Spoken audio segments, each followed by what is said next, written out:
বৃষ্টিমণির বিয়ের গেট।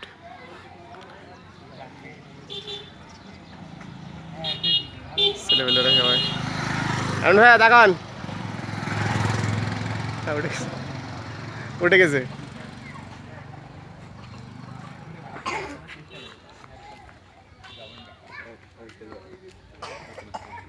তুহিন, এই যে তুহিন আমাদের ছেলে, খুব মুড়ে আছে, রিল বানাচ্ছে ছোট্ট একটা।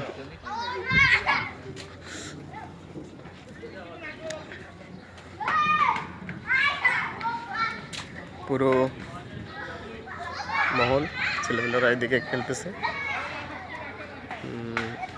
দেখতে পাচ্ছি আমরা। আর এখানে হচ্ছে এটা খাওয়া দাওয়ার মঞ্চ এটা। আর এদিকে বিশাল